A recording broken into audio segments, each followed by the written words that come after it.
Primero quiero tener alguna definición en relación a lo que dijo Milei sobre la educación. Y la primera reflexión es extraño a la derecha cuando era de derecha y no cuando era desopilante o absurda, ¿no? ¿Qué quiero decir? La educación laica, obligatoria y gratuita eh, es parte de una ley, que es la ley 1420, que le debemos a la generación del 80, ¿sí? Y más precisamente al gobierno roquista de aquel tiempo. Eh, y era claramente una orientación que era la de la Argentina liberal, triunfante por aquellos años, y que entendía la educación como promotora de integración social y también de desarrollo. Nos puede gustar más o menos lo que implicó luego el liberalismo, pero aquella derecha, si es que usamos las categorías europeas, era una derecha a la que el país le interesaba, ¿sí? Era una derecha capaz de constituir una élite que decía, che, vamos a garantizar la educación que sea obligatoria, no lo que quiere hacer mi ley, obligatoria, laica, no lo que quiere hacer la iglesia, sino laica, donde entren todos los credos, y gratuita. ¿Para qué? Bueno, para garantizar que sea de mayorías, que tengamos un pueblo entrenado en el conocimiento, no importa el lugar donde haya nacido, no importa su condición social. La obligatoriedad también es eso, busca lo mismo.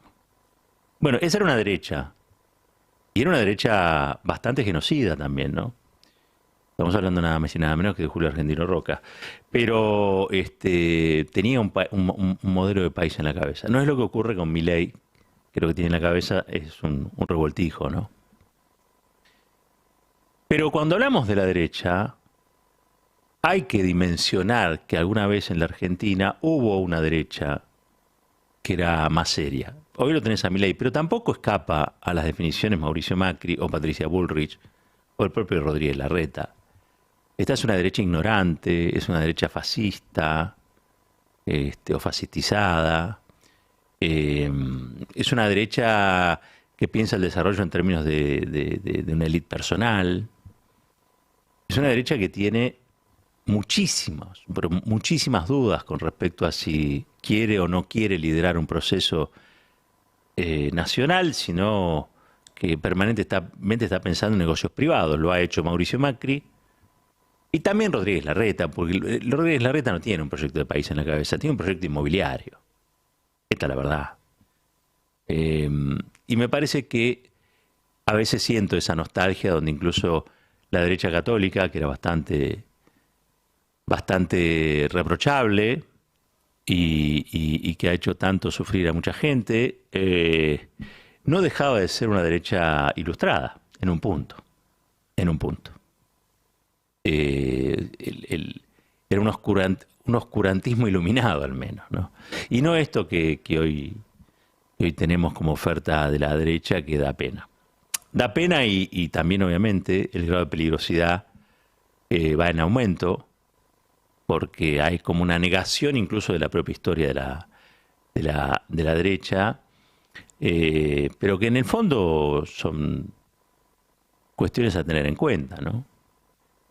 Eh, Esto dicho como para ponernos un poquito en tema, porque el sábado, a la mañana temprano, me puse a ver nuevamente un pedacito de Sinfonía de un Sentimiento. Esta obra cumbre de Leonardo Fabio, que llevó muchos años terminarla, son 5 horas y pico de película, es un documental con la sensibilidad de Fabio, pero fundamentalmente hablando en términos de borgianos, es la fundación mítica del peronismo en la cabeza de un pibe pobre que nunca olvidó sus orígenes y que entendió lo medular de la propuesta peronista. Me refiero obviamente a Leonardo Fabio. Esa fundación mítica de un movimiento que contenía el amor, la felicidad, un componente también muy fuerte de religiosidad popular, si se quiere.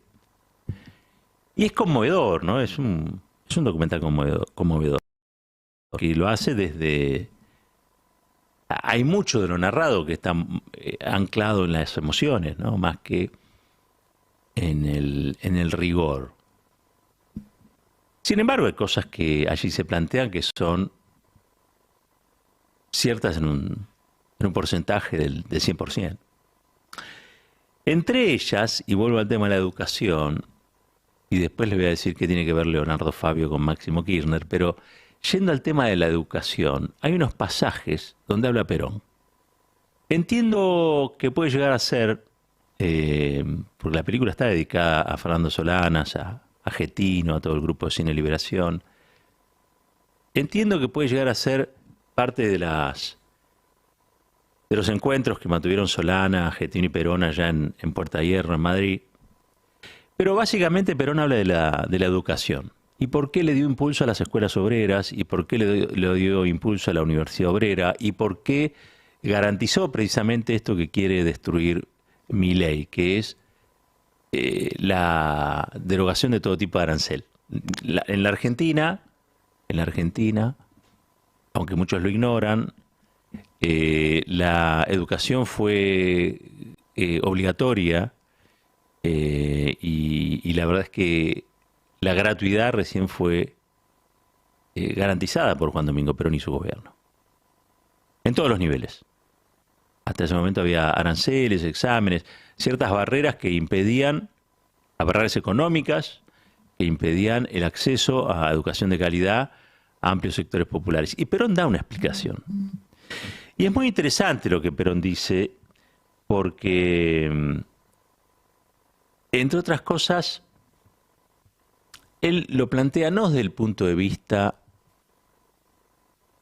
del pobrismo, ¿no? O sea, no es que Perón se conmueve por la pobreza, cosa que está muy bien, digo, yo no estoy planteando que eso sea malo, al contrario. Él hace una apuesta y dice, lo que viene es la economía del conocimiento. Estamos hablando de, estas son entrevistas de la década del 60, digo, lo que se viene es la economía del conocimiento.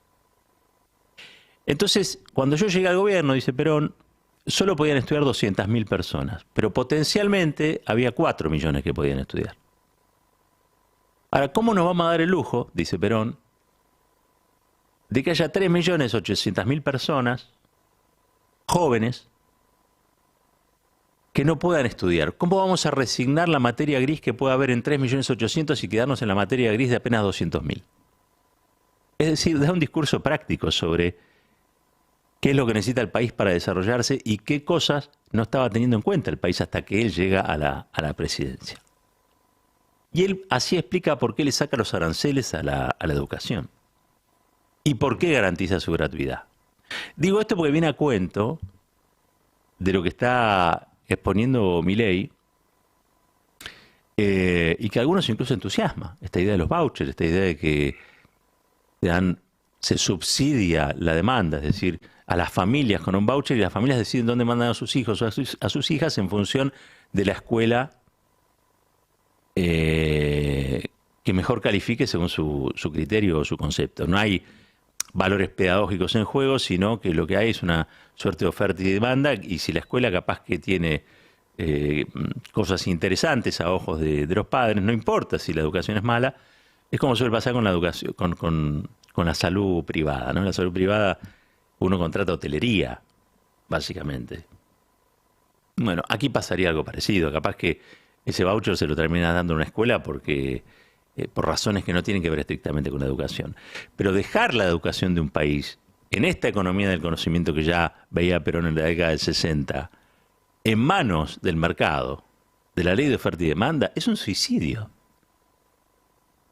Es una decisión no que roza lo absurdo, sino que ha fracasado en todo el mundo, como casi todo lo que propone Milei. Y lo quería traer a cuento. Y también quería traer a cuento esto que dijo Perón, porque cuando uno ve Sinfonía de un Sentimiento, insisto, en sus partes más rigurosas y en las que son más míticas, en las que tributan a una mirada soñada, ¿no? del peronismo, Perón tenía un proyecto de país en la cabeza. Y era un proyecto de país inclusivo, y era un proyecto de país soberano. Y era un proyecto de país donde lo que había que acabar era con la explotación, ¿no? Algunos dicen, che, ¿qué es lo que hay que hacer en la Argentina? Y aparecen miles de manuales, y aparecen miles de propuestas, y aparecen un montón de propuestas peleándose para ver cuál es la más, entre comillas, sensata o racional, en función de lo que el país estaría necesitando. Entonces algunos dicen, miren, hay que dolarizar. Otro viene y te dice, en realidad lo que hay que hacer es partir al país en varias regiones y una región dársela a Chile, otra región dársela a Brasil, otra región dársela a Bolivia y quedarnos con un país más chiquitito, porque con los recursos que manejamos, con un país más chiquitito, con la pampa húmeda, tenemos un país. Otro viene y dice, no, en realidad lo que hay que hacer con el país es reprimarizar toda su economía y así como lo hicimos con la soja. Bueno, ahora vamos a reprimarizarnos y vamos a vender litio o gas. No importa si la gente tiene gas o no en la casa, no importa si genera empleo o no el litio, lo importante es generar una renta y garantizar que esa renta sea superlativa y que aquellos que se quejen porque esa renta es superlativa para unos pero no para otros, le damos palo o le damos represión. Todas estas cosas que yo estoy diciendo son proyectos de país. Ahora, son proyectos de país la mayoría de las veces irrealizables, porque no te cierran. O sea, no te cierran la ecuación social, porque al fin de cuentas, desde que se inventó la democracia, los pueblos deciden, eligen, opinan. Cuando no lo hacen en la urna, lo hacen en las calles. Pero ya no existe, digamos, la monarquía donde había un grupo, una élite o lo que sea, que resolvía en función de la mayoría, y si no le gustaba esa mayoría, palo. Eso no puede existir. Es lo que proponen de otra manera los Rodríguez Larreta, los Bullrich, los Milei. Es de alguna manera lo que proponen ellos, ¿no? El país necesita violencia, necesita una gran crisis, una gran convulsión, y que la gente sufra para que acepte lo que sería inaceptable en tiempos normales. El otro día, esto lo quiero ver, porque lo escuché a Máximo Kirchner, y me llevó en un pasaje algo que había dicho Perón y que recoge Fabio en su película, por eso era el título de este editorial de hoy, y que tiene que ver con algo que nadie se atrevía a decir, o por lo menos yo no lo había escuchado tan nítido y claro como lo dijo Máximo Kirchner en este plenario que se hizo en Ferrocarril Oeste. Máximo dice algo así como que si vos tenés casi pleno empleo, pero igual la gente sigue siendo pobre, entonces lo que hay es explotación. Escuché la palabra explotación como no la escuchaba desde mi adolescencia. Y me despertó, me hizo dar un respingo en el asiento, porque claramente que lo que nosotros vemos, le podemos poner las palabras que sean, multitasking, le podemos poner polifuncionalidad, le podemos poner, pónganle la palabra que quieran, pero en realidad, si te pagan menos de lo que vos necesitas para vivir y tenés que trabajar más para vivir mal, eso se llama explotación. Perón, en Sinfonía de un Sentimiento, dice todas estas cosas. El peronismo fue un movimiento político que le puso palabras a lo que la gente vivía y no podía expresar o manifestar. Y Perón les regaló esas palabras a ese pueblo que le fue leal después, ¿no? Perón fue el primero que habló de explotación, de los derechos del obrero, de los derechos de la ancianidad, la palabra derechos. Pensemos que venía de la década infame y del fraude patriótico. Entonces Perón lo que hace es restablece el criterio de realidad que debe haber entre una palabra y los hechos. No puede haber un fraude que sea patriótico. No puede, bajo ningún concepto, una cosa ir acompañada de la otra, salvo en algo que está mal. Bueno, si hay buenos salarios, mejor dicho, si hay pleno empleo y hay malos salarios o magros salarios que no permiten que llegues a fin de mes, entonces hay explotación. Y el peronismo vino a corregir esa explotación. Vamos a escuchar a ver lo que dijo Máximo Kirchner. Hoy, nuestro país tiene 40 puntos de pobreza con 6 puntos de desocupación. ¿Sabe qué significa eso? Que tenemos compañeros y compañeras con salario en blanco que están siendo explotados y explotadas en sus lugares de trabajo. Hay que dar vuelta a la taba. paritaria, suma fija o doble aguinaldo, pero que hay que dar el presente y realmente poner los recursos en nuestra gente y no los mismos empresarios que después extorsionan para llevarse la plata afuera y rompen el mercado cambiario argentino. Había una vieja canción que decía, no, hay que dar vuelta el viento como la taba, ¿no? El tiempo como la taba. Que el que lo tenga... No, sí, creo que era Cita Rosa, ¿no? El que no cambia todo, no cambia nada. Esto es un poquito de memoria de viejazo, pero lo cierto es que allí hay una palabra que hasta ahora no había aparecido, ¿no? En la escena. Había aparecido en la escena que uno tenía que agradecer porque había pleno empleo, o había aparecido en la escena que hay una cuestión cronológica por la cual se comienza con mal salario y después en algún momento el salario crece per se, casi mágicamente. Pero ponerle la palabra explotación a lo que yo considero que es explotación, me hizo dar un respingo, les decía. Y ahí es donde yo junté arbitrariamente, como suele suceder, ese documental fascinante de Leonardo Fabio, un documental de otra época, y las cosas que ese documental rescata del peronismo, con algo que se dijo allí en el microestadio de Ferro, que es empezar a describir la realidad con palabras que sean lo más precisas posible. Y que una vez que esas palabras describan la realidad, bueno, poder transformarla. Porque si no podemos poner en palabras lo que realmente que sucede, es imposible transformar aquello que está mal en algo que está bien. La palabra fue todo, la palabra fue el inicio, el verbo fue el inicio. Así que haber encontrado esta palabra para describir lo que sucede ha sido un gran hallazgo. Otro día, si quiere, hablamos del consenso y de las PASO. Caballero de Día.